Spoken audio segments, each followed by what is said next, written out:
It's a rather awe-inspiring thing. Oh, I just can't wait to be king.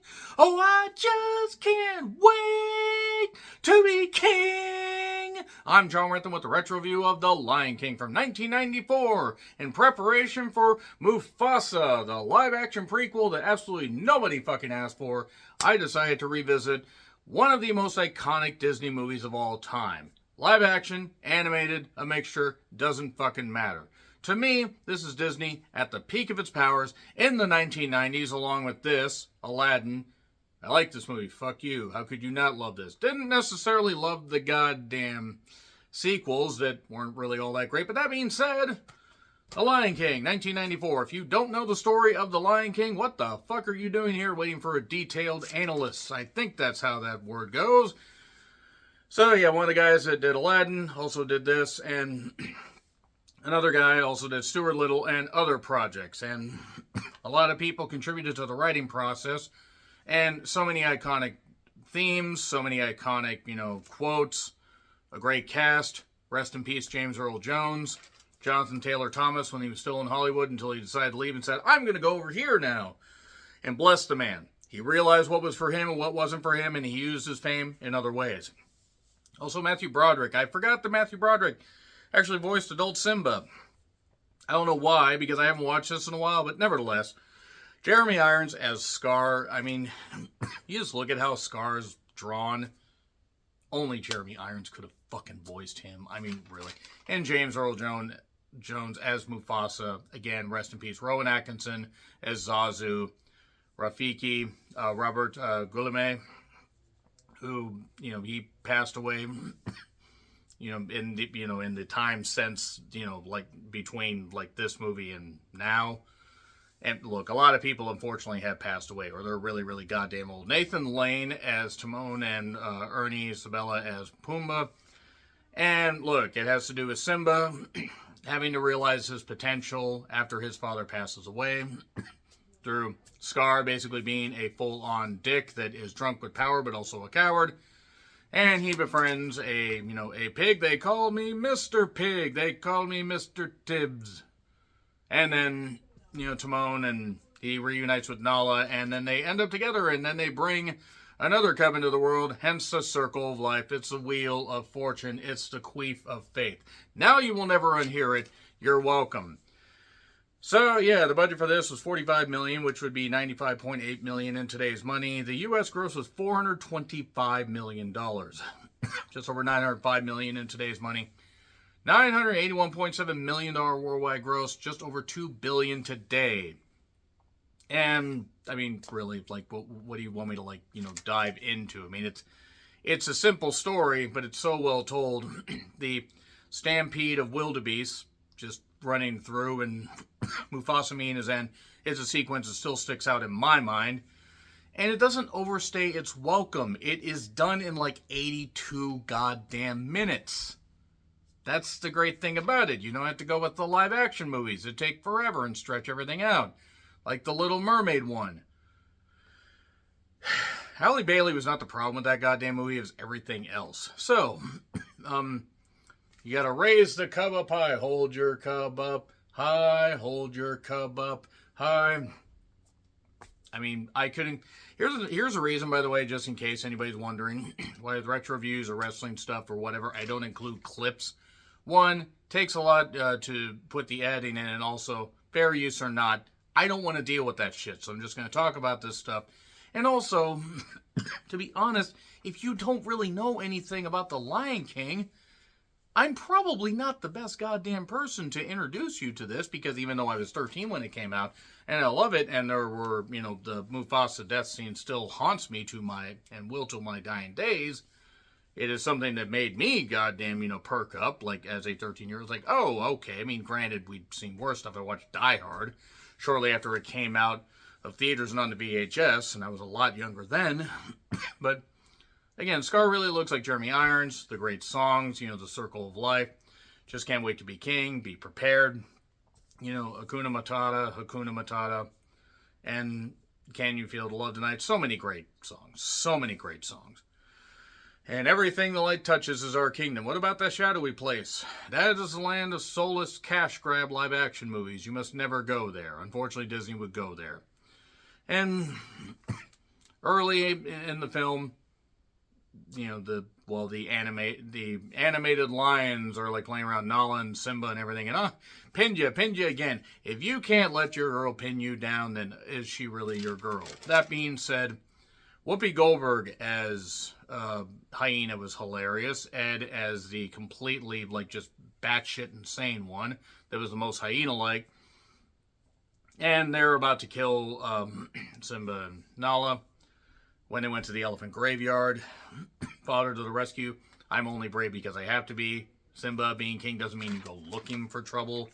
A lot of great quotes here. A lot of life lessons. And just really, really good writing. Again, take a look at IMDb and see how many goddamn people had, writing contributions to this. It's astonishing.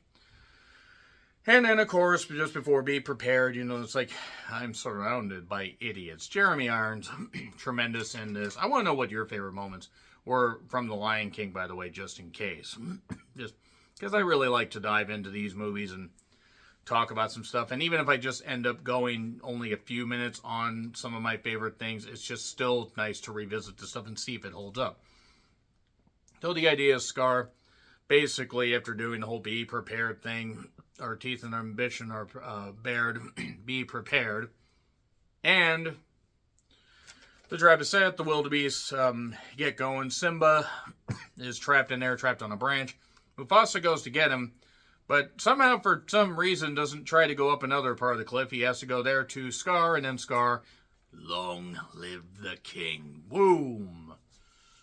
Man, kids, early teens, fuck you, Scar. Sorry. As it was good. It was really, really goddamn good. Tremendous sequence. The animation is phenomenal. Still holds up. Disney always puts their best foot forward with passion projects like this. And then he's like, get up, Dad. You get up. Get him his glasses. He can't see without his glasses. We've got to go home. I mean, the Von Erichs could have said that to Fritz if any of them. No, I won't do it. This is a sportatorium. Everything. My boys, look. God. Oh! I'm so going to hell. Just have to make some jokes. I mean, I don't, but I'm going to anyway. So, yeah, Mufasa is dead. Scar's going to take over. The hyenas chase him away. If you ever come back, we'll kill you. And run away, never return. Nala ends up showing up a little bit later, but before that, we see Simba grow up, gets his mane, hanging out with Timon and Pumbaa, eating grubs.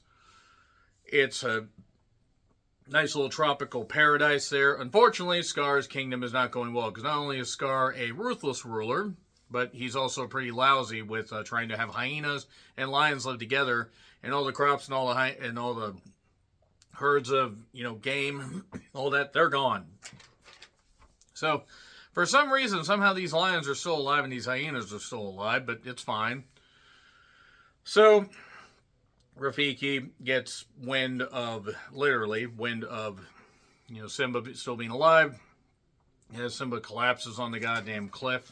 He said he'd always be there for me, it was not.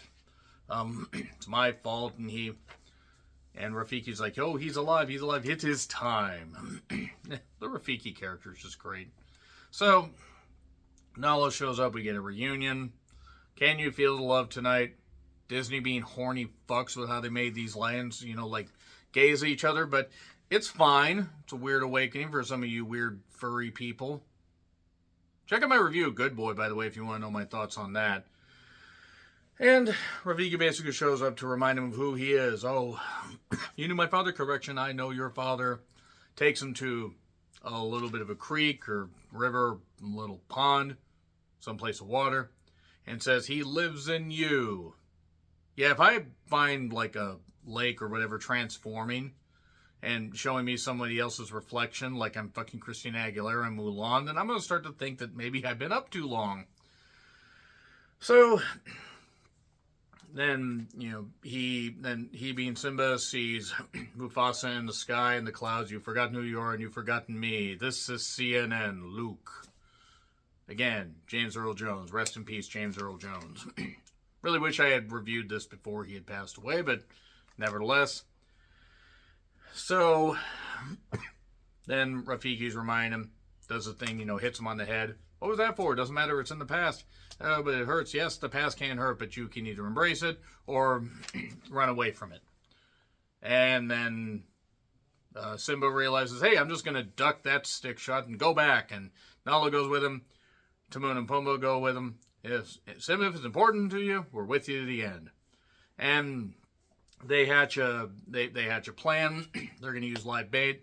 Timon and Pumbaa do a luau, which is a sequence that my dad always laughed at. I mean, still would laugh at, by the way. Still very much alive. But that's some memory I have even as a kid and even as a young adult. And then basically it is just him confronting Scar, the lionesses and the lions getting to, basically attack the hyenas, Zazu being trapped, and Timon basically getting upset because he called him a pig. They call me Mr. Pig. And it's funny. It's funny and endearing. And then a lightning strike happens, so a fire is started. A twist of fire started with the lion mane. And essentially, they get Scar and Simba get in their fight. He tries to tell, Scar, show mercy, run away, never return. Scar throws fire in his eyes, or like the burning embers. But just before that, Scar says it was a hyena's idea. They're the real enemy. And the hyenas hear this. So then, after sending Scar down, the cliffs a bit, the hyenas show up and they said, I thought he said we were the real enemy. And then they basically devour him. So, nice knowing you, Jeremy Irons. And nevertheless, he had one hell of a weird run in the 90s. This and Die Hard with a Vengeance, back-to-back years. So, now the kingdom's restored. Somehow the growth happened seemingly overnight. I mean, rain hit, so maybe that just helped the foliage. Or flooded everybody out, and these are entirely different lines. And everybody's dead. That's probably what I would do if I ran Disney, and that's why I don't. But Simba and Nala are continuing the circle of life by welcoming their own cub, and then unfortunately that would lead us to the inferior sequel, Lion King 1.5, I think. By the way, just before I close this, the video games are fucking difficult. The Super Nintendo one, the Superior Genesis one. Nevertheless, good stuff. Good stuff. Really, really good stuff.